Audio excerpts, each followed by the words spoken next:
Lalitha jewellery T நகர் இப்போ 1 இல்ல 2 showroom, மோர் space, மோர் range. பிரம்மாண்ட திறப்பு விழா ஏப்ரல் 20 அன்று அதே உஸ்மான் ரோட் வளாகத்தில் லலிதா ஜுவல்லரியின் இன்னொரு ஷோரூம்.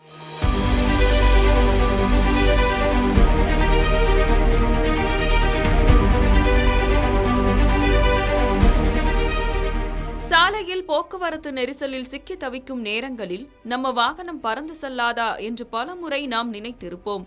நம்முடைய இந்த கற்பனை தோற்றம் துபாயில் இப்போது நிஜமாகியுள்ளது. எதிர்காலத்தை மனதில் வைத்து துபாய் எப்போதும் பெரிய மாற்றங்களை கொண்டு வருகிறது. அந்த வரிசையில் இப்போது ஒரு மிகப்பெரிய மாற்றத்தை துபாய் செய்திருக்கிறது.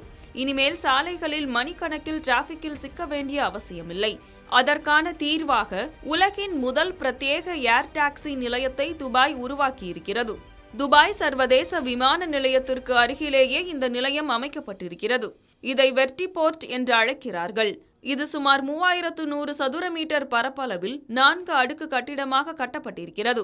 இந்த முனையத்தில் செங்குத்தாக வந்து இறங்கும் மற்றும் புறப்படும் மின்சார விமானங்களுக்கான தளம், விமானங்களுக்கான விரைவு சார்ஜிங் வசதி, பயணிகளுக்காக குளிரூட்டப்பட்ட ஓய்வறை, பாதுகாப்பு சோதனை கூடம், போர்டிங் கேட்டுகள் மற்றும் 2 அடுக்கு கார் பார்க்கிங் என அனைத்து வசதிகளும் உள்ளன.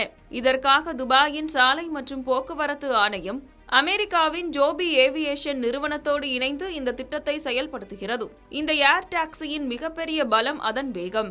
உதாரணமாக, துபாய் விமான நிலையத்திலிருந்து பாம் ஜுமேரா செல்ல வேண்டும் என்றால் சாலை வழியாக செல்ல 36 கிலோமீட்டர் தூரத்தை கடக்க 45 முதல் 50 நிமிடங்கள் ஆகும். ஆனால் ஏர் டாக்ஸியில் வெறும் 10 நிமிடங்களில் அந்த இடத்திற்கு சென்று விடலாம். இந்த விமானங்கள் முழுவதுமாக மின்சாரத்தில் இயங்குவதால் சத்தம் குறைவாக இருக்கும். சுற்றுச்சூழல் பாதிப்பை ஏற்படுத்தும் புகையும் வராது. தற்போதைய நிலையில் ஒரு விமானத்தில் ஒரு விமானி மற்றும் 4 பயணிகள் பயணம் செய்யலாம். பயணிகள் தங்களுடைய மொபைல் ஆப் மூலமாகவே எளிதாக ஏர் டாக்ஸியை முன்பதிவு செய்து கொள்ளலாம். இந்த நிலையத்தை ஐக்கிய அரபு அமீரகத்தின் துணை பிரதமரும் துபாய் பட்டத்து இளவரசருமான ஷேக் ஹம்தான் பின் முகமது அல் மக்தூம் நேரில் வந்து ஆய்வு செய்தார்.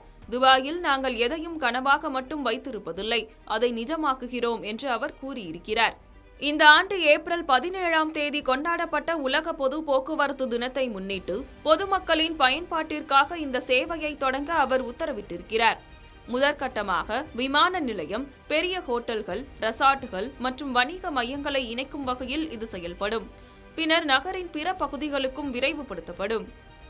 இந்த திட்டத்தின் பணிகள் தற்போது 70 முதல் 80% வரை நிறைவடைந்துள்ளன. 2026ஆம் ஆண்டின் இறுதிக்குள் இது முழுமையான வணிக ரீதியான சேவையாக மாறிவிடும். துபாயின் இந்த முயற்சி நகர்ப்புற பயணத்தை அடுத்த கட்டத்திற்கு எடுத்து செல்வதோடு சுற்றுலா பயணிகளுக்கு இது ஒரு சிறந்த பயண அனுபவத்தை தரும்.